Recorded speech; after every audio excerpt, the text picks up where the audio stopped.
Welcome back students. सो जैसा कि last lecture में जो कि हमारा पहला लेक्चर था, इस जो हमारा नया चैप्टर है डिटर्मिनेंट्स, उसमें हमने डिटर्मिनेंट निकालना सीखा था 1x1 मैट्रिक्स का, 2x2 मैट्रिक्स का, एंड हमने माइनस और कोफैक्टर्स के बारे में भी उस लेक्चर में सीखा था। ठीक है, at the end of that lecture हमने कुछ अपने क्वेश्चंस किए थे रिलेटेड टू दैट टॉपिक जो हमने लास्ट लेक्चर में सीखा। आज जो हम इस लेक्चर में करेंगे वो है प्रॉपर्टीज ऑफ डिटर्मिनेंट।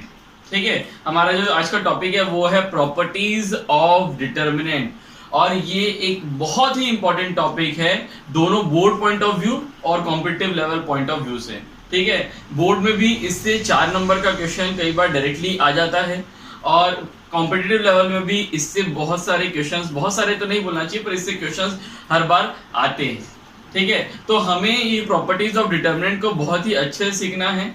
ठीक है, कुछ 8-10 प्रॉपर्टीज हैं डिटर्मिनेंट्स की, उसको बहुत अच्छे से समझना है, जिसे हमें फिर क्वेश्चन में अप्लाई करना है। ओके, तो before starting properties of determinant start करने से पहले मैं जो हमने कल टॉपिक कवर किया था उससे रिलेटेड 1 या 2 क्वेश्चन आज थोड़ा और कर लेते हैं।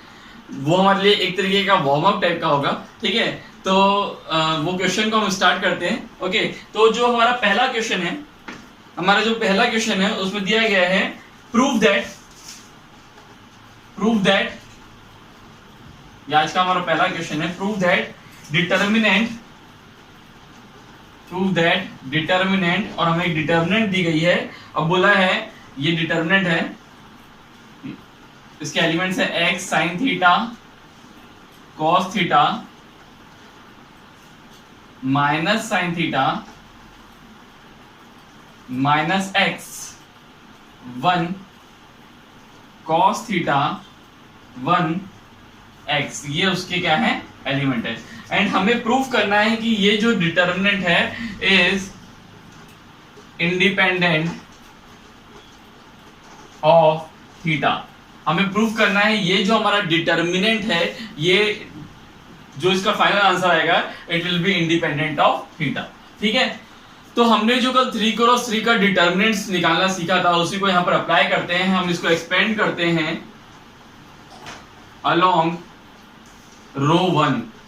ठीक, जब हम इसे एक्सपेंड करेंगे अलोंग रो 1 तो होगा x then minus x 1 x then minus sine theta and the determinant of minus sine theta. इसके करस्पॉन्डिंग कॉलम और रो को मैं डिलीट करता हूं तो बचेगा minus sine theta 1 cos theta and x plus cos theta.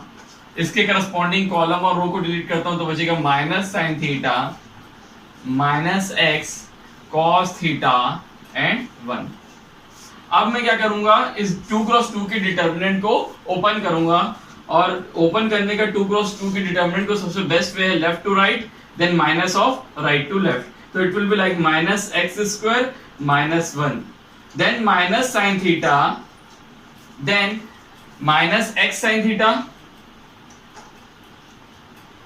Minus cos theta then plus cos theta minus sine theta then minus of minus x cos theta which will be equals to plus x cos theta. ठीक, अब इस determinant को यहां पर जब मैं इसकी value को, ये जो ब्रैकेट्स है इसको जब मैं ओपन करूंगा तो मेरे पास जो फाइनल आंसर रहेगा वो कुछ इस तरीके से बचेगा is equals to minus x cube minus x plus x bracket में sine square theta plus cos square theta. इसको ब्रैकेट को ओपन करने पे ये आएगा, आप इसको करके देख सकते हैं। And now the value of sin square theta plus cos square theta is equals to 1. We all know that it is a trigonometric entity, so it will be like minus x cube minus x plus x. So the answer will be minus x cube, and you can clearly see that जो इसका determinant निकला है वो minus x cube है, और यहाँ पर कोई भी थीटा का टर्म नहीं है। So this final answer, the determinant of this is independent of theta. हमने यहाँ पर ये प्रूफ कर लिया। ओके, तो स्टूडेंट्स प्लीज इसको नोट करिए। इसके बाद हम एक और क्वेश्चन करेंगे, then we will move to properties of determinant. Okay, so pause the video to note it down.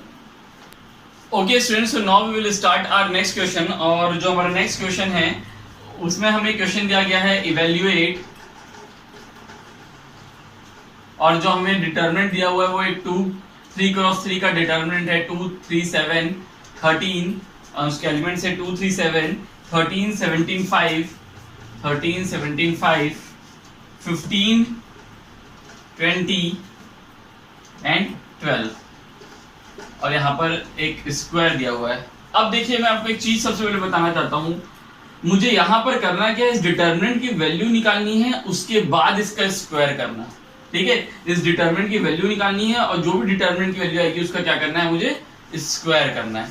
ठीक, अब सबसे पहले मैं आप लोग को एक चीज कंफर्म कर दूं, अगर कुछ इस तरीके से लिखा हुआ है, मुझे एक मैट्रिक्स ए दी हुई है, यहाँ पर मैं ए मैट्रिक्स की बात करूं ना, मुझे एक मैट्रिक्स ए दी हुई है और बोल रहा है उस मैट्रिक्स ए का स्क्वायर करना है और उसका डिटर्मिनेंट निकालना है। मैं आपको चीजें समझाने की कोशिश कर रहा हूँ कि किस तरीके से आपको क्वेश्चंस में कंफ्यूजन हो सकती है। यहाँ पर हमें जो मैट्रिक्स ए दी रहेगी उसका स्क्वायर करना है, मतलब ए इंटू ए करना है, मैट्रिक्स मल्टीप्लीकेशन लगाना है, उसके बाद इसका डिटर्मिनेंट निकालना है। इस साइन का नोटेशन है, इसका मतलब है कि ए मैट्रिक्स है उसका डिटर्मिनेंट निकाल लो और फिर उसका क्या करो, स्क्वायर करो। ठीक है, तो इसमें और इसमें अंतर है, इसमें हम ए मैट्रिक्स का डिटर्मिनेंट निकाल रहे हैं उसके बाद उससे स्क्वायर कर रहे हैं, जबकि इसमें हम मैट्रिक्स मल्टीप्लिकेशन कर रहे हैं उसके बाद उसका डिटर्मिनेंट निकाल रहे हैं। ठीक है, तो ये चीज आपको क्लियर होनी चाहिए। बस मैं ये क्वेश्चन में यही चीज क्लियर करना चाहता था, बाकी आपको 3 क्रॉस 3 का डिटर्मिनेंट सॉल्व करना आता है। यहाँ पर आप एक्सपेंड करेंगे अलोंग रो 1, तो ये कुछ इस तरीके का रहेगा। ये चीज हम कल ही सीख चुके हैं और आज भी एक क्वेश्चन कर लिए थे।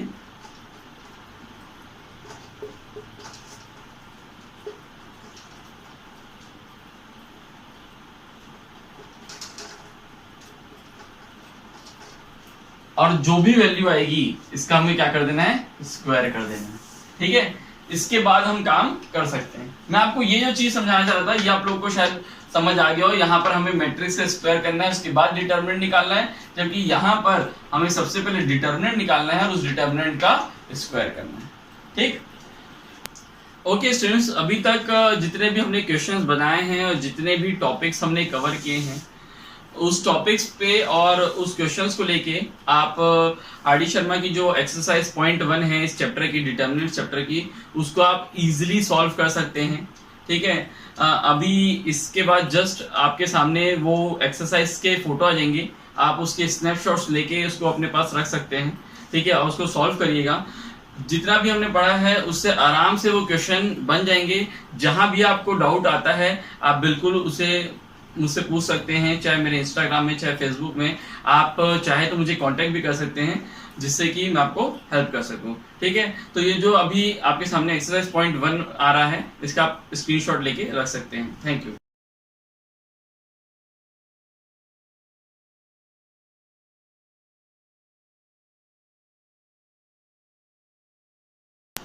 तो इस क्वेश्चन को आप लोग कंप्लीट करिए। इसके बाद जो हम नेक्स्ट टॉपिक करेंगे वो है properties of determinant. Okay, properties of determinant. Properties of determinant यहां से हम चालू करेंगे। मैं इसको इरेज कर रहा हूं।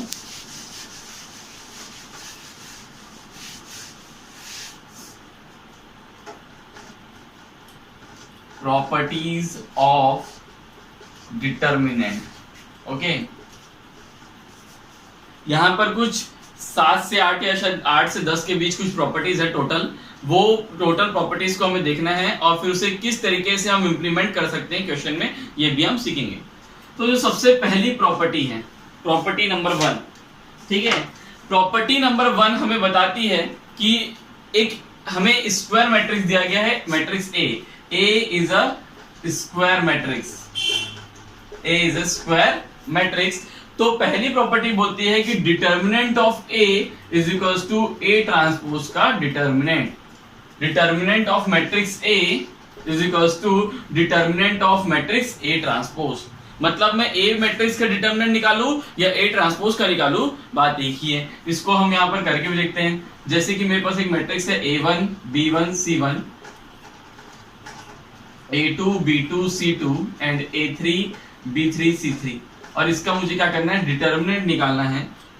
अगर मैं इसका डिटर्मिनेंट निकालने जाऊंगा तो मैं डायरेक्टली यहाँ पे लिख रहा हूं, तो मेरे सामने आ जाएगा A1 then B2 C2 B3 C3 and plus minus B1 और यहाँ पर फिर मैं क्या करूंगा, कॉलम और रो को डिलीट करूंगा तो बचेगा मेरे पास A2 C2 A3 C3 then plus C1 A2 B2 A3 B3 A2 B2 A3 B3, ये आ गया मेरे पास इस डिटर्मिनेंट की वैल्यू, है ना। अगर मैं इस मैट्रिक्स का ट्रांसपोज कर दूं, A ट्रांसपोज में क्या होता है, रोज एंड कॉलम्स क्या होती है, इंटरचेंज हो जाती है, rows change into columns and column change into rows, तो ये कुछ ऐसा हो जाएगा A1 B1 C1 A2 B2 C2 and A3 B3 C3। अब इसका जब मैं डिटर्मिनेंट निकालने जाऊंगा, डिटर्मिनेंट ऑफ A ट्रांसपोज, और मैं अगर मान के चलिए एक्सपेंड करता हूं इसको अलोंग, मैं किसी भी रो या कॉलम के अलोंग एक्सपांड कर सकता हूं, मैं आपको कल ही बता दिया था, मैं इसको एक्सपांड करता हूं अलोंग C1 तो भी मेरा आंसर यही आएगा। अब देख सकते हैं यहां पर जब मैंने इसका डिटर्मिनेंट निकाला तो भी यही आया, इसका मतलब determinant of A is equal to determinant of A transpose होगा। तो यहां से हम पहली प्रॉपर्टी समझ गए। पहली प्रॉपर्टी क्या है, determinant of A is equal to determinant of A transpose. Okay, हमारी सेकेंड प्रॉपर्टी जो है वो ये बोलती है, लेट सपोज हमारे पास एक मैट्रिक्स A, प्रॉपर्टी नंबर 2, हमारे पास एक मैट्रिक्स A है A1 B1 C1 A2 B2 C2 A3 B3 C3। अगर मैं इसके कोई भी दो रो या दो कॉलम को आपस में इंटरचेंज कर दो, और इसका मान के चलिए सबसे पहले तो इसका डिटर्मिनेंट की value, determinant A is equal to मैं मान लेता हूं ये आया, ठीक है। अब लेट सपोज इस मैट्रिक्स में मैंने क्या किया, दो रो को आपस में इंटरचेंज कर दिया। Let suppose R1 interchanges with R2, है ना। तो इसका मतलब मैं इस मैट्रिक्स को, अब एक नई मैट्रिक्स मेरे पास आ जाएगी B, उसको मैं लिख सकता हूं A2 B2 C2, क्योंकि R1 इंटरचेंज हुआ R2 के साथ, A1 B1 C1 and A3 B3 C3। okay, so now determinant of B will be equals to this। तो यहां पर A और डिटर्मिनेंट B के बीच एक रिलेशन बनेगा, वो रिलेशन ये है कि determinant B will be equals to minus of determinant A। इसका मतलब ये है कि जब हम दो रो को आपस में इंटरचेंज कर रहे हैं तो मैग्नीट्यूड में फर्क नहीं आ रहा, बल्कि साइन क्या हो जा रही है, चेंज हो जा रही है ना। When we are interchanging any two rows or two columns, the magnitude does not change but sign changes। अब इस अगर मान के चलिए यहाँ पर मैं एक कॉलम और वापस से इसी में B में वापस से मैं क्या करूँ, दो कॉलम को या किसी दो रो को इंटरचेंज कर दूं, तो यहाँ पर वापस से क्या हो जाएगा, जो C निकलेगा, determinant C is equals to this, so determinant C will then be equals to determinant A। समझ आ रही बात, determinant C will equals to determinant A, और मैं ये भी बोल सकता हूँ माइनस ऑफ डिटर्मिनेंट B, क्योंकि जब मैंने यहाँ पर एक बार चेंज किया तो डिटर्मिनेंट C किसके बराबर होगा, माइनस ऑफ डिटर्मिनेंट B के बराबर होगा, और डिटर्मिनेंट B क्या है, माइनस ऑफ डिटर्मिनेंट A। तो हम जब भी दो रो को आपस में इंटरचेंज करेंगे तो जो डिटर्मिनेंट हमको मिलेगा उसके क्या हो जाएगा, साइन में चेंजेस आ जाएंगे। This is the property number 2।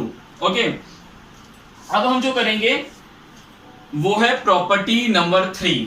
ये प्रॉपर्टी नंबर 1 आपको समझ आया कि determinant of A is equals to determinant of A transpose. Property number 2 में अपने को पता चला कि हम जब दो रो या दो कॉलम को आपस में इंटरचेंज करेंगे तो हमारा मैग्नीट्यूड में फर्क नहीं पड़ेगा डिटर्मिनेंट के, बल्कि साइन चेंज हो जाएगा। अब हम करेंगे प्रॉपर्टी नंबर 3। हमारी जो थर्ड प्रॉपर्टी है वो हमें बताती है, इफ इन एनी मैट्रिक्स, किसी मैट्रिक्स में अगर दो रो या दो कॉलम आइडेंटिकल है, then the determinant of that matrix will be 0। like suppose if A is a matrix and A1 B1 C1 A2 B2 C2 and again A1 B1 C1, ठीक है। तो आप यहां देख सकते हो इस मैट्रिक्स में जो रो 1 है और रो 3 है ये आपस में कैसी है, आइडेंटिकल हैं। तो इसका मतलब डिटर्मिनेंट ए क्या हो जाएगा, डिटर्मिनेंट ए यानी A1 B1 C1 A2 B2 C2 A3 B3 C3। सो इस डिटर्मिनेंट ए की जो वैल्यू निकलेगी वो रहेगी 0। ओके, यहां पर मैं इसको इस तरीके से कैसे प्रूफ कर सकता हूं ये देखता हूं। ठीक है, देखिए मान के चलिए इस ए मैट्रिक्स में मैंने आपस में R1 और R3 को आपस में इंटरचेंज कर दिया, तो मुझे एक नया मैट्रिक्स मिल जाएगा B which is equals to A1 B1 C1। मैंने R3 को R1 में ले गया और R1 को R3 में ले गया, तो A2 B2 C2 and A1 B1 C1। Okay, and अभी हमने पढ़ा है जब भी, ठीक है, हमने अभी पढ़ा है कि जब भी हम दो रो को आपस में इंटरचेंज करते हैं तो जो डिटर्मिनेंट का आंसर आता है, determinant B will be equals to minus of determinant A। ये हमने अभी प्रॉपर्टी नंबर 2 में पढ़ा है। ठीक है, अब देखिए आप यहां से मैं इसका प्रूफ बता रहा हूं ना, ये डिटर्मिनेंट B किसके बराबर हो जाएगा, माइनस ऑफ डिटर्मिनेंट A के बराबर हो जाएगा। अब अगर मैं B को देखूं और A को देखूं तो दोनों सेम मैट्रिक्स है, इसका मतलब जो डिटर्मिनेंट निकलेगा वो भी सेम रहेगा। तो इसका मतलब जो डिटर्मिनेंट B है वो किसके बराबर है, डिटर्मिनेंट A के ही बराबर है ना। A matrix and B matrix are same, therefore जिनका डिटर्मिनेंट निकलेगा वो भी सेम वैल्यू निकलेगी। इसका मतलब डिटर्मिनेंट B किसके बराबर हो गया, डिटर्मिनेंट A के बराबर हो गया। और प्रॉपर्टी के अकॉर्डिंग यहाँ पर जब मैंने रो को आपस में इंटरचेंज किया है तो determinant B equals to minus of determinant A। Therefore यहाँ पर मैं डिटर्मिनेंट B के लिए क्या लिख सकता हूँ, determinant A is equals to minus of determinant A। यानी यहां से मेरे को मिल जाएगा this implies 2 times determinant A is equals to 0, this implies the determinant A is equals to 0। तो यहां से मुझे एक प्रूफ मिल गया कि इफ 2 लाइंस और 2 रो यानी 2 रोज और 2 column of a matrix are identical, then the value of determinant will be 0. Okay, so this is your property number 3rd। और इसी में आप एक चीज नोट करके लिखेगा, पहले इसको नोट कर लीजिए, उसके बाद इसी में आप एक चीज नोट करके लिखेगा, इफ एनी रो और any column of a matrix is 0, अगर कोई रो या कोई कॉलम किसी मैट्रिक्स का 0 होता है then the value of determinant will be 0। जैसे कि मैं आपको एक एग्जांपल देता हूं,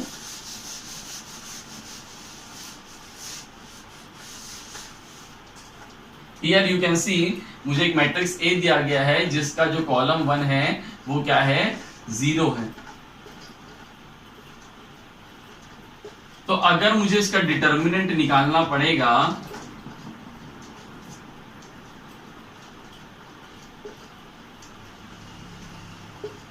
अगर मैं इसे डिटर्मिनेंट निकालूं और एक्सपांड कर दूं अलोंग C1 तो मैं देख सकते हो मेरा जो आंसर आएगा वो क्या आएगा, 0 + 0 + 0 which is equals to 0।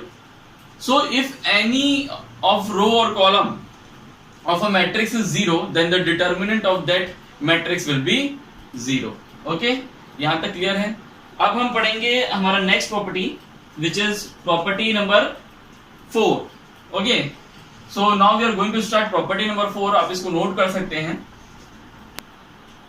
Okay, so now we will do property number 4। Okay, property number 4। Let's suppose property number 4 हमें क्या बताती है, let's suppose मेरे पास एक मैट्रिक्स A है which is a square matrix। यहाँ पर मैं 3x3 ऑर्डर बना देता हूँ, A1 B1 C1 A2 B2 C2 A3 B3 C3। Okay, and इसका जो डिटर्मिनेंट आया, let's suppose determinant A, determinant of matrix A is equals to ये। ओके, नाउ अगर मैं इस मैट्रिक्स के किसी रो या किसी कॉलम को, उसके हर एलिमेंट को, किसी रो या किसी कॉलम के एवरी एलिमेंट को, if I multiply each and every element of any row और column with a scalar quantity k, तो the matrix B will be like this, A1 B1 C1 K2 KB2 KC2 A3 B3 C3। Okay, so we obtain a matrix B by multiplying the elements of row 2 by scalar quantity k। Okay, अब जो determinant B निकालेंगे हम, determinant B जो निकालेंगे उसकी value है कुछ ये। So the relation between determinant B and determinant A will be, determinant B will be equals to k times determinant A। तो यहाँ जब मैं देखा, मैंने मैट्रिक्स ए के रो 2 को के से मल्टीप्लाई किया, एक रो को के से एक स्केलर क्वांटिटी से मल्टीप्लाई किया, तो द डिटर्मिनेंट बी जो हमारे पास आया वो क्या हो गया, के टाइम्स डिटर्मिनेंट ए हो गया। ओके, ये एक इंपॉर्टेंट प्रॉपर्टी है, इससे कॉम्पिटिटिव लेवल में भी क्वेश्चन आते हैं। ओके, उसी तरीके से यहाँ पर मैं आपको बताता हूँ, जैसे कि हर एलिमेंट को मान के चलिए मैट्रिक्स ए था। ओके, यहाँ पर मैंने क्या किया, ये मैट्रिक्स ए है, A1 B1 C1 A2 B2 C2 and then A3 B3 C3। ठीक है, इसको मैंने k टाइम्स इंटू कर दिया। अब जब मैं मैट्रिक्स को k टाइम्स इंटू कर रहा हूं, इसका मतलब क्या हो रहा है, मेरा हर एक एलिमेंट k से क्या हो जा रहा है, इंटू हो जा रहा है। हमने मैट्रिक्स में यही सीखा था कि जब हम मैट्रिक्स को किसी स्केलर क्वांटिटी के साथ इंटू करेंगे तो each and every element of that matrix get multiplied with the same scalar quantity k। Now the determinant, यहां पर हम k का डिटर्मिनेंट अगर निकालेंगे तो it will be equals to k times n to the determinant a। Okay, यहां पर n क्या है, n is the order of the matrix. यहां पर मैंने 3 क्रॉस 3 लिया है तो यहां लिख सकता हूं 3। ओके, मैंने यहां पर देखा कि जब मैंने k एक सिंगल रो में इंटू किया था तो डिटर्मिनेंट भी क्या हो गया था, k टाइम्स डिटर्मिनेंट a हो गया था। अब यहां पर मैं k क्या कर रहा हूं, एक्चुअल में मैंने यहां पर जब मैट्रिक्स a में k को इंटू किया, इसका मतलब वो मेरे हर रो के साथ या हर कॉलम के साथ क्या हो गया, हर एक एलिमेंट के साथ क्या हो गया, मल्टीप्लाई हो गया। तो यहां पर मैं लिख सकता हूं कि k determinant of k is equals to k cube determinant a, या फिर मैं लिख सकता हूं अगर जनरल डेफिनेशन बोलूं तो k डिटर्मिनेंट, k मैट्रिक्स का determinant is equals to k to the power n determinant a। Okay, where n represent the order of matrix. Okay, so ये एक इंपॉर्टेंट प्रॉपर्टी है दोनों 12th और कॉम्पिटिटिव लेवल में। Okay, so इससे related सबसे पहले हम एक क्वेश्चन देख लेते हैं जिससे कि ये प्रॉपर्टी और क्लियर हो जाएगी। ठीक है, या फिर हमको एक वेरिफिकेशन भी मिल जाएगा। ओके, हमें दिया गया है एक matrix A is equals to, ये मैट्रिक्स एक 2 क्रॉस 2 ऑर्डर का है, उसमें एलिमेंट्स है 1 2 and 4 2 and we have to verify that determinant of 2a, determinant of 2a का मतलब क्या है, हम मैट्रिक्स A को 2 से मल्टीप्लाई कर रहे हैं, is equals to 4 times determinant A। हमें ये वेरीफाई करना है। हालांकि हमने यहां से पढ़ लिया है कि k का determinant is equals to k to the power n determinant a, तो हम यहां से बता सकते हैं 2a का determinant is equals to 2 times n की वैल्यू 2 है यहां पर, so determinant a, so it will be equals to 4 times determinant a। No problem, पर यहां पर अभी हम ये फॉर्मूले को यूज ना करते हुए डायरेक्टली यहां पर क्या करेंगे, 2a मैट्रिक्स निकालेंगे, उसका फिर हम डिटर्मिनेंट निकाल के देखेंगे। ओके, तो वहां से हमको इस जो हमने ये एक प्रॉपर्टी पढ़ी है उसका हमको क्या मिल जाएगा, वेरिफिकेशन मिल जाएगा। ओके,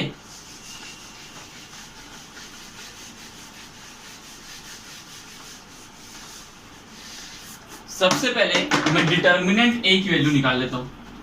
डिटर्मिनेंट a की वैल्यू आएगी, इसको अच्छे से लिख लेता हूं, determinant a is equals to 1 2 4 2, so it will be equals to 2 minus 8, so the answer will be minus 6।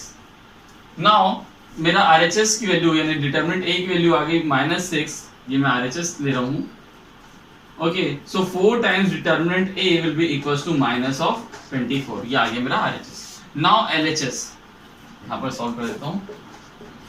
LHS में मुझे क्या करना है, 2 टाइम्स मैट्रिक्स A निकालना है सबसे पहले, तो ये हो जाएगा 2 4 8 4, देन डिटर्मिनेंट ऑफ 2a, तो ये हो जाएगा 2 4 8 4, so you can see that 2 into 4 is equals to 8 minus 32, so the answer is minus 24। तो यहाँ से आप देख सकते हो कि LHS is equals to RHS हो गया, और यही चीज हमने प्रॉपर्टी में भी पढ़ा था। तो वहां से एक हमको ये यहाँ से इस क्वेश्चन से उस प्रॉपर्टी का एक वेरिफिकेशन हमको मिल जाता है। ठीक है, इसे नोट करिए, फिर उसी प्रॉपर्टी के अंदर एक आध और नोट भी है, उसको भी आपको लिखा दूंगा। चलिए, उसी प्रॉपर्टी का अगर मैं वाइस वर्सा बोलूं, जैसे कि मैंने लिखा था कि ए मैट्रिक्स है A1 B1 C1 A2 B2 C2 and A3 B3 C3। Okay, अब लेट सपोज कि मैं किसी इसका जो डिटर्मिनेंट आया, determinant of A is equals to कितना आ गया, डिटर्मिनेंट A आ गया। देन अगर ये बोल रहा हूं कि K टाइम्स डिटर्मिनेंट A करना है, तो इसका मतलब ये है कि किसी एक रो या किसी एक कॉलम को ही हम क्या करेंगे, K से इंटू करेंगे। लेट सपोज मैं रो 1 को कर देता हूं KA1 KA2 sorry KB1 KC1, ऐसे ही A2 B2 C2 या एज इट इज लिखा जाएगा A3 B3 and C3। Okay, तो यहां से हम देख सकते हैं कि जब हम डिटर्मिनेंट में K इंटू कर रहे हैं तो वो किसी एक रो या किसी एक कॉलम के साथ इंटू होगा, जबकि हम मैट्रिक्स में ये चीज कर रहे थे तो वो क्या हो रहा था, पूरे के पूरे एलिमेंट्स के साथ इंटू हो जा रहा था। ओके, और अगर हम किसी मैट्रिक्स में K इंटू कर रहे हैं, फिर से बता रहा हूं, अब मैं यहाँ पर क्या किया, KA किसी मैट्रिक्स में इंटू कर रहा हूं, तो इसका मतलब है कि वो हर एलिमेंट के साथ KA1 KB1 KC1 KA2 KB2 KC2 then KA3 KB3 KC3। ठीक है, तो इस तरीके से हम देख सकते हैं कि जब हम K का डिटर्मिनेंट निकाल रहे थे तो किसके बराबर आ रहा था, K to the power n determinant A के बराबर आ जा रहा है। Okay, so this is the property number 4। Now we will move to property number 5। Okay, इसको नोट कर लीजिए, प्रॉपर्टी नंबर 5 में जाते हैं। ओके, प्रॉपर्टी नंबर 5 बोलती है अगर कोई स्क्वायर मैट्रिक्स दिया हुआ है और उसमें if any row or any column, every element of any column or any row is in the form of sum of two or more terms। ठीक है, जैसे कि एक मैट्रिक्स बना रहा हूं, इसमें जो रो 1 है वो कुछ इस तरीके से हमें दिया हुआ है, A1 plus alpha 1 B1 plus beta 1 and C1 plus gamma 1। Okay, ये हमें दिया हुआ है, and then A2 B2 C2 A3 B3 C3। So you can clearly see that the row 1, each element of row 1 is in the form of sum of two terms, A1 plus alpha 1 B1 plus beta 1 C1 plus gamma 1। तो आप इसको split करके कुछ इस तरीके से लिख सकते हो, A1 B1 C1 A2 B2 C2 A3 B3 C3। जब हम डिटर्मिनेंट निकालेंगे तो हम इसको स्प्लिट करके लिख सकते हैं, मैट्रिक्स में नहीं कर सकते ये चीज, तो हम यहाँ पर लिखेंगे determinant A is equals to, यहाँ पर हम इसको स्प्लिट कर लेते हैं, will be equals to plus alpha 1 beta 1 gamma 1 A2 B2 C2 A3 B3 C3। Okay, so हमें एक मैट्रिक्स दिया गया था जिसका रो 1 जो था वो is in the form of sum of two terms. तो जब हम डिटर्मिनेंट निकाले तो यहाँ पर हम उसको क्या कर सकते हैं, इस तरीके से स्प्लिट करके दो डिटर्मिनेंट के फॉर्म में उसको लिख सकते हैं। ठीक है, so this is our property number 5। Okay, now we will move towards the property number 6। Okay, this is the property number 5, now we will move towards property number 6। Okay students, now we will do property number 6, है ना।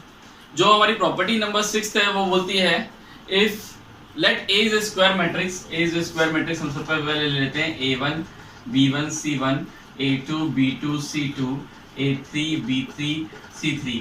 Now if each element of any row or column gets multiplied by scalar quantity, अगर मैं किसी रो को किसी scalar quantity के साथ multiply करके या किसी कॉलम को किसी स्केलर क्वांटिटी के साथ मल्टीप्लाई करके उसे दूसरे रो या दूसरे कॉलम के एलिमेंट्स के साथ, करस्पॉन्डिंग एलिमेंट्स के साथ अगर मैं ऐड कर दूं, मतलब कि मुझे एक मैट्रिक्स B मिला है बाय, मैं यहाँ पर एक एग्जांपल लेता हूँ, R1 changes to R1 plus K times R2, तो उससे मुझे एक मैट्रिक्स B मिलेगा, उसकी वैल्यू होगी A1 plus K times A2 then B1 plus K times B2 and C1 plus K times C2 and again A2 B2 C2 and A3 B3 C3. Okay, so ये matrix मिला. So according to this property the determinant of a, जो इसका determinant निकलेगा और जो इसका determinant निकलेगा, the determinant of b will be equals to determinant of a. ठीक है, अब यहां पर हम इसका प्रूफ भी देख लेते हैं. देखिए, इस जो डिटर्मिनेंट बी है इसको मैं कुछ कैसे लिख सकता हूं. बी के डिटर्मिनेंट को जब मैं निकालूंगा तो यहां पर देख सकता हूं जो मैट्रिक्स बी है उसका जो रो 1 है उसका हर एलिमेंट्स क्या है, सम ऑफ टू टर्म्स के फॉर्म में है. तो मैं इसको लिख सकता हूं कुछ इस तरीके से. अभी हमने इसके पहले जो प्रॉपर्टी पढ़ी थी उसमें हमने समझा था कि इसको हम जब डिटरमिनेंट निकालेंगे तो स्प्लिट करके लिख सकते हैं. तो यहाँ पर इसको लिख सकता हूं A1 B1 C1 A2 B2 C2 A3 B3 C3 and then plus K times A2 K2 KB2 KC2 and then A2 B2 C2 A3 B3 C3. Okay, so now ये जो हमारा A1 B1 C1 A2 B2 C2 ये जो हमारा determinant है ये क्या हो जाएगा, डिटर्मिनेंट A हो जाएगा. यही चीज तो डिटर्मिनेंट A है. नाउ आप यहां पर देख सकते हो अगर मैं रो 1 से K निकाल दूं, K कॉमन निकाल दूं, हम जानते हैं कि डिटर्मिनेंट में हम किसी एक रो या किसी एक कॉलम से कोई कॉमन फैक्टर्स निकाल सकते हैं. ठीक है, इससे पहले जो हमने प्रॉपर्टीज उसमें पढ़ा है कि जब हम डिटर्मिनेंट में मल्टीप्लाई करते हैं तो किसी एक रो या किसी एक कॉलम से मल्टीप्लाई होता है. वैसे ही वाइस वर्सा जब हम कॉमन निकालेंगे तो वहां पर क्या होगा, किसी एक रो या किसी एक कॉलम से जो कॉमन फैक्टर है उसको हम निकाल सकते हैं. जबकि मैट्रिक्स में हम जब इनटू करते हैं तब भी हर एलिमेंट्स के साथ स्केलर क्वांटिटी इनटू होता है, और जब हम कॉमन निकालते हैं तब भी वो हर एलिमेंट्स में वो क्वांटिटी कॉमन रहनी चाहिए तभी निकलेगी. जबकि मैट्रिक्स में अगर किसी एक रो या किसी एक कॉलम में वो कॉमन फैक्टर है तो हम उसको बाहर निकाल सकते हैं. तो यहां पर ये हो जाएगा K times A2 B2 C2 A2 B2 C2 A3 B3 C3. तो हमने पढ़ा था कि अगर दो आइडेंटिकल लाइंस हैं, दो आइडेंटिकल रोज या दो आइडेंटिकल कॉलम हैं तो उस डिटर्मिनेंट की वैल्यू क्या हो जाएगी, 0. सो इसकी जो वैल्यू है वो हो जाएगी 0. तो हमारा डिटर्मिनेंट A किसके बराबर हो जाएगा, डिटर्मिनेंट A के बराबर हो जाएगा. डिटर्मिनेंट B किसके बराबर हो जाएगा, डिटर्मिनेंट A के बराबर हो जाएगा. तो यहां से हमने ये प्रॉपर्टी प्रूफ कर दी कि अगर हम किसी मैट्रिक्स में ये ऑपरेशन लगा रहे हैं, किसी दूसरे रो के एलिमेंट्स को किसी स्केलर क्वांटिटी के साथ मल्टीप्लाई करके किसी दूसरे रो या कॉलम में हम क्या कर रहे हैं उसको ऐड कर रहे हैं, then determinant B is equal to determinant A. Okay, now we will move to property number 7. Okay, till then note it down. Property number 7, हमारी जो प्रॉपर्टी नंबर 7 है वो ये बोलती है कि लेट सपोज एक मैट्रिक्स है वो डायगोनल मैट्रिक्स है. डायगोनल मैट्रिक्स का मतलब all the elements except the principal diagonals are 0. Okay, so determinant A will be equals to A into B into C. मतलब जो डायगोनल एलिमेंट्स है उनका अगर मैं प्रोडक्ट कर दूं तो मुझे डिटर्मिनेंट A की वैल्यू मिल जाएगी. लेट सपोज कोई मैट्रिक्स है जो कि n क्रॉस n ऑर्डर का है, कुछ ऐसा A11 0 0 0 0 एंड देन 0 A12 0 0 0 0 देन 0 0 A13 देन अगेन 0 0 0. ये n ऑर्डर का है और इस तरीके से चलते जाएगा. Then the determinant A will be equals to A11 into A22 into A33 and कहां तक जाएगा ये ANN तक. ओके, सो अगर मुझे डायगोनल मैट्रिक्स का डिटर्मिनेंट निकालना है तो मैं क्या कर दूं, प्रिंसिपल डायगोनल को क्या कर सकता हूं, उनका प्रोडक्ट निकाल सकता हूं, वही मेरा क्या हो जाएगा, आंसर हो जाएगा. Okay, note it down. Then we will move to property number 8.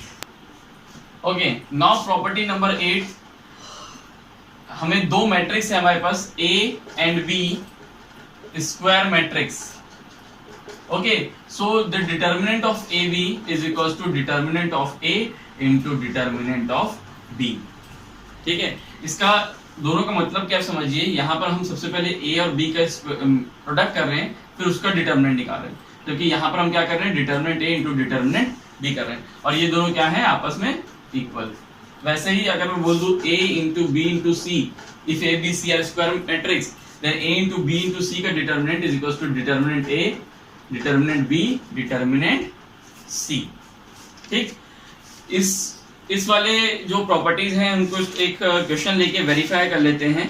ठीक है, यहाँ पर हमें एक क्वेश्चन दिया हुआ है, हमें एक मैट्रिक्स ए दिया हुआ है 2x2 ऑर्डर का, जिसके एलिमेंट्स है 2 5 2 1। ओके, एंड एक मैट्रिक्स हमें दिया गया है b which is also square matrix of order 2x2 and the elements are 4 -3 2 5। Okay, so यहाँ पर जब मैं LHS को अगर देखूं तो सबसे पहले a इंटू बी का डिटर्मिनेंट निकालता हूं। तो यहाँ पर मैं a इंटू बी जब मैं करूंगा, यानी यहाँ पर मैं मैट्रिक्स मल्टीप्लिकेशन लगाऊंगा, तो मेरे पास जो मैट्रिक्स आएगी वो भी क्या रहेगी, 2x2 के ऑर्डर की रहेगी, और उसके जो एलिमेंट्स आएंगे आप लोगों को करना आता है, वो रहेंगे 18 19 10 and -1। So the determinant of AB will be equals to 18 into -1 minus 18 and minus 19 into 10, which is equals to 190. So the answer will be minus 208. And now you can see that determinant A, the value of determinant A here, 2 into 1 2 minus 10 minus 8. Okay, then the value of determinant B, 4 into 5 25. Sorry, determinant B, 4 into 5 20, and then minus of minus 3 into 2, so it will be 26. Now determinant A into determinant B, it means minus 8 into 26 is equals to minus 208. So you can see that the determinant AB is equals to determinant A into determinant B. तो यहाँ से हमने जो property पढ़ी उसको हमने क्या किया, वेरीफाई कर लिया। ओके, यहां तक आपने प्रॉपर्टी नंबर 8 तक पढ़ लिया, इसको नोट कर लीजिए। Now we will go to the property number 9। Okay, हमारी जो प्रॉपर्टी नंबर 9 है, एक्चुअल में ये 12th बोर्ड के हिसाब से बहुत कम यूज की है ना। It is rarely not of any use of for 12th board. 12th board में जनरली इस प्रॉपर्टी से क्वेश्चंस नहीं आते, बट ये एक इंपॉर्टेंट प्रॉपर्टी हो जाती है कॉम्पिटिटिव पॉइंट ऑफ व्यू से। ठीक है, इसमें बोलता क्या है, if A is a square matrix, okay, and C is cofactor matrix of this matrix A। ठीक है, इस A मैट्रिक्स का कोफैक्टर मैट्रिक्स हमने C से डिनोट किया है। ठीक है, कैपिटल C से। अब सबसे पहले तो एक कोफैक्टर मैट्रिक्स होता क्या है ये समझते हैं। ठीक है, तो यहां पर मैं क्या कर रहा हूं, एक मैट्रिक्स A ले रहा हूं जो कि 3x3 का है, A1 B1 C1, या इसको इस तरीके से नोट कर लेता हूँ, A11 A12 A13 A21 A22 A21 A31 A32 and A31. So the cofactor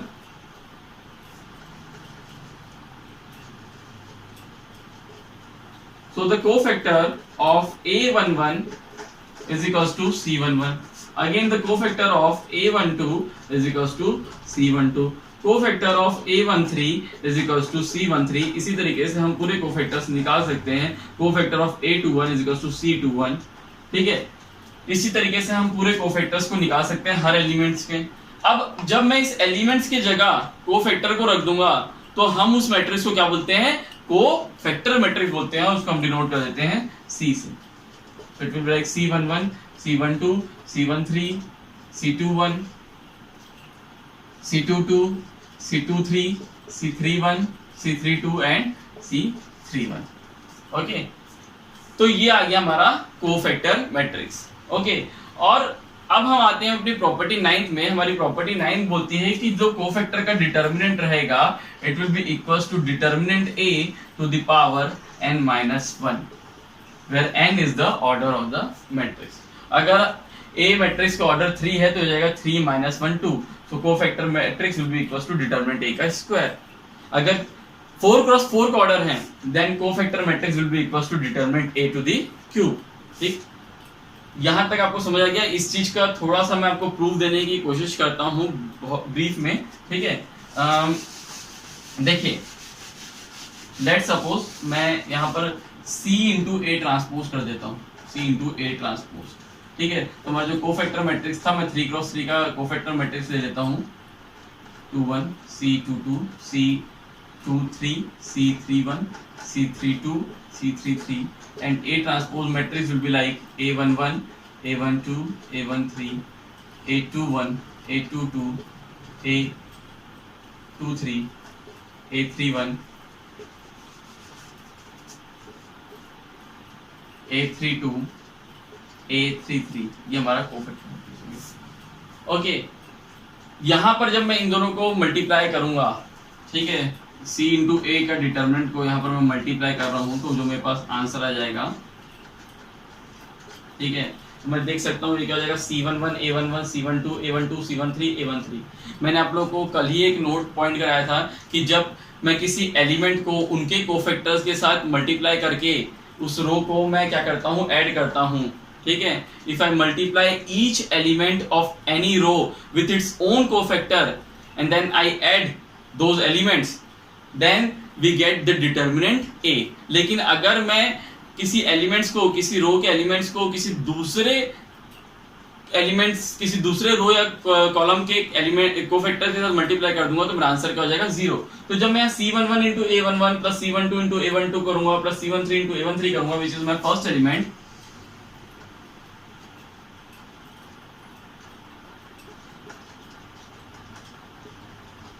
ये मेरा फर्स्ट एलिमेंट है, तो यहाँ पर मेरे को क्या मिल जाएगा, डिटर्मिनेंट ए मिल जाएगा। जबकि ये जो मेरा कोफैक्टर है, इसको मैं जब A21, A22, A33 वाले के साथ करूंगा, सॉरी A23 के साथ करूंगा, तो मेरा आंसर क्या हो जाएगा, 0।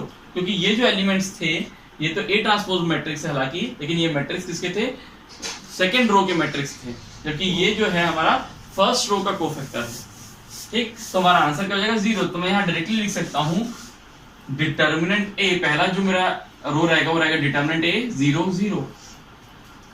वैसे ही जब मैं यहाँ पर, ये सेकेंड रो का कोफैक्टर है और ये फर्स्ट रो की लाइन है, ये ए ट्रांसपोज है, इसका कॉलम दिख रहा है, लेकिन है क्या, ये ए अगर मैट्रिक्स रहता तो ये फर्स्ट रो रहता। तो जब मैं ये इसको इसके साथ करूंगा तो मेरा आंसर कितना हो जाएगा, 0। फिर इसको इसके साथ करूंगा तो मेरा आंसर डिटर्मिनेंट ए, देन अगेन 0, देन फिर 0, 0 डिटर्मिनेंट ए। तो मुझे जो मैट्रिक्स मिली वो कुछ ये है। ओके, नाउ आप यहाँ देख सकते हो डिटर्मिनेंट ए 0, 0, 0 डिटर्मिनेंट ए 0। जब मैं यहाँ पर इनका डिटर्मिनेंट निकालूंगा, C इंटू ए ट्रांसपोज का determinant, it will be equals to determinant a. अब मैं इसको एक्सपेंड कर देता हूँ अलॉन्ग रो 1, तो ये आ जाएगा डिटर्मिनेंट ए इंटू डिटर्मिनेंट ए इंटू डिटर्मिनेंट ए माइनस 0। बाकी तो क्या है, plus 0 plus 0। So you can clearly see that C determinant of C, इसको मैं लिख सकता हूं, अभी मैंने आपको प्रॉपर्टी बताया A इंटू बी का determinant is equal to determinant A determinant B, तो वहां से C into A transpose is equal to determinant C determinant of A transpose is equal to determinant of A cube. Now determinant of A transpose is equal to determinant of A, तो जब ये यहां जाएगा तो हमें क्या मिल जाएगा, determinant of C is equal to determinant of A square. तो यहाँ पर जो मैट्रिक्स थी वो 3x3 की थी, इसके कारण हमें क्या मिला, determinant of C is equal to determinant of A square मिला। बट इन जनरल हम बोल सकते हैं that the determinant of cofactor matrix is equal to determinant of A to the power n-1, है ना। ये जो प्रॉपर्टी है ये कॉम्पिटिटिव लेवल में इंपॉर्टेंट रहती है कि जब हम कोफैक्टर मैट्रिक्स का डिटर्मिनेंट निकालते हैं तो वो determinant A to the power n-1 हो जाता है। ओके स्टूडेंट्स, तो यहां तक हमने टोटल शायद 9 प्रॉपर्टीज कवर कर ली हैं। अब इसके आगे हम इन 9 प्रॉपर्टीज को कैसे इंप्लीमेंट करना है, एक्चुअल में जब तक हम इंप्लीमेंटेशन नहीं करेंगे, इन प्रॉपर्टीज की प्रैक्टिसेस नहीं करेंगे क्वेश्चंस में, जब तक ये प्रॉपर्टीज हमें याद नहीं होगी। इसको याद करने का सबसे अच्छा तरीका है कि हम ज्यादा से ज्यादा क्वेश्चन बनाएं। जितने ज्यादा से ज्यादा क्वेश्चन बनाएंगे हमें ये प्रॉपर्टी आराम से याद होती जाएगी। तो अब हम क्या करेंगे, इससे कुछ क्वेश्चन बना के इसको समझने की, इन प्रॉपर्टीज को समझने की कोशिश करेंगे। Okay, till then note it down. Okay students, now we will see some questions related to properties of determinant. जो भी हमने प्रॉपर्टीज ऑफ डिटरमिनेंट पढ़ा है उससे रिलेटेड अब हम 1, 2, 3 क्वेश्चन करेंगे, जिससे कि हमारे ये और प्रॉपर्टीज क्या हो जाए, क्लियर हो जाए। और इसके बाद फिर हम कुछ अच्छे लेवल के भी क्वेश्चन यहाँ पर करेंगे, जिससे कि आप इजिली समझ जाए प्रॉपर्टीज ऑफ डिटरमिनेंट को। ओके, तो हमारा जो पहला क्वेश्चन है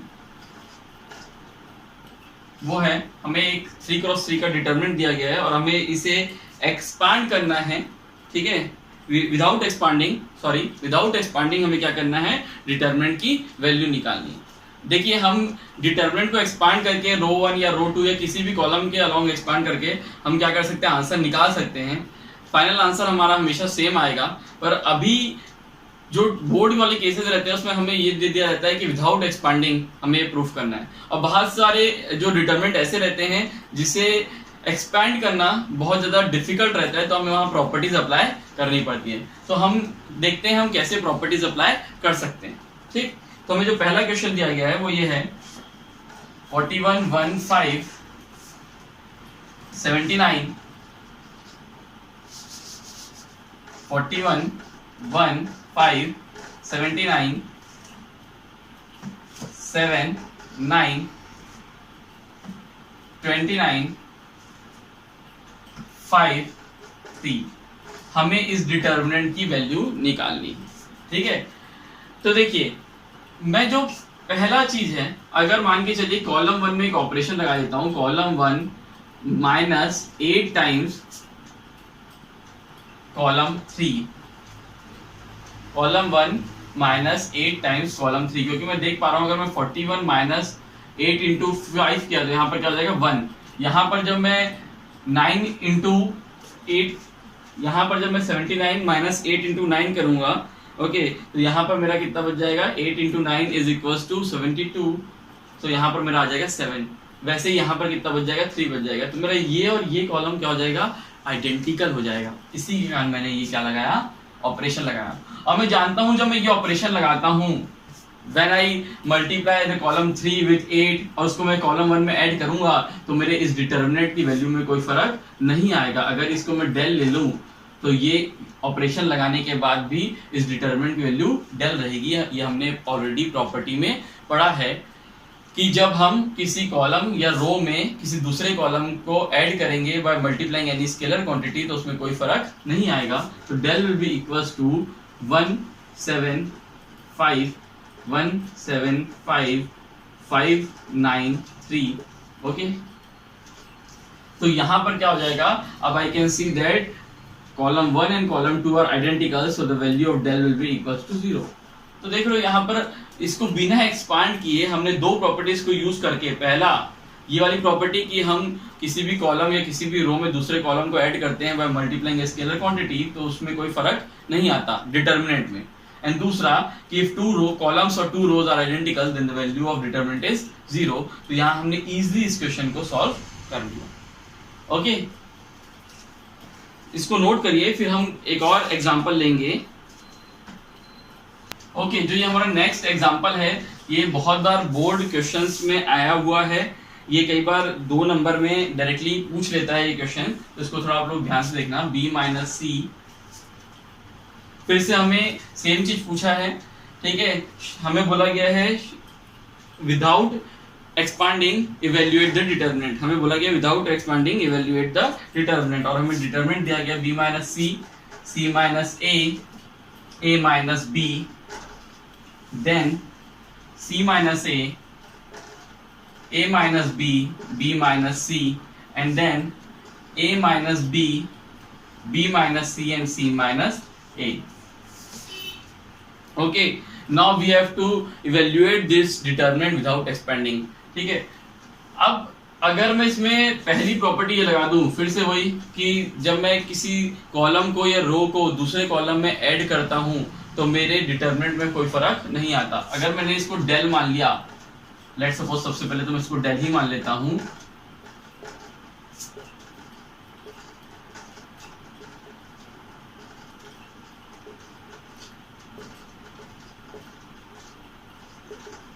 now applying the properties R1 changes to और C1 changes to C1 plus C2 plus C3। अब मैं देख रहा हूँ b minus C plus C minus a plus A minus B कर दूं यहाँ पर, तो यहाँ पर ये इसकी वैल्यू क्या हो जाएगी, b से b कैंसिल, c से c कैंसिल, a से a cancel, 0, then c minus a, then a minus b, again c minus a plus a minus b plus b minus c, यहाँ पर क्या आ जाएगा 0, a minus b, b minus c। Okay, या तो मैं identical लाने की कोशिश करूं या तो मैं क्या करूं, 0 0 0 लाने की कोशिश करूँ तो मेरा काम हो जाएगा। ठीक है, अगेन यहाँ पर C1 में C1 plus C2 plus C3 तो ये भी हो जाएगा 0, ये हो गया B minus C, C minus A। Okay, so I can clearly see that यहाँ पर मेरा जो रो कॉलम 1 है वो क्या है 0 0 0 है। सो इस डिटरमिनेंट की वैल्यू क्या हो जाएगी 0 हो जाएगी। इस डिटरमिनेंट की वैल्यू क्या हो जाएगी 0 हो जाएगी। अभी जो मैंने आपको दोनों क्वेश्चन बताया ये उस प्रॉपर्टी में बेस्ड था, या तो जिसमें हम क्या कर रहे थे आइडेंटिकल कर रहे थे किसी दो रो या दो कॉलम को, या तो हम क्या कर रहे थे 0 ला रहे थे। ठीक है, ये उस प्रॉपर्टी पे बेस्ड क्वेश्चन है। यहाँ पर आप क्लियरली देख सकते हैं तो डिटरमिनेंट की वैल्यू क्या हो गई 0। तो यहाँ पर हमने एक जो प्रॉपर्टी पढ़ी थी जिसमें हम आइडेंटिकल डिटरमिनेंट में अगर दो कॉलम या दो रो आपस में आइडेंटिकल हैं या कोई एक कॉलम 0 है तो उसका आंसर क्या होता है 0 होता है। उस प्रॉपर्टी के क्वेश्चंस को कैसे सॉल्व करना है ये हम समझ गए। ओके स्टूडेंट्स, अब आपको एक चीज बताना चाहता हूँ कि जो अभी तक हमने पढ़ा है डिटरमिनेंट्स के बारे में, उससे इजीली आप एक्सरसाइज 6.1 जो कि आर.डी. शर्मा का है उसको इजीली सॉल्व कर सकते हैं।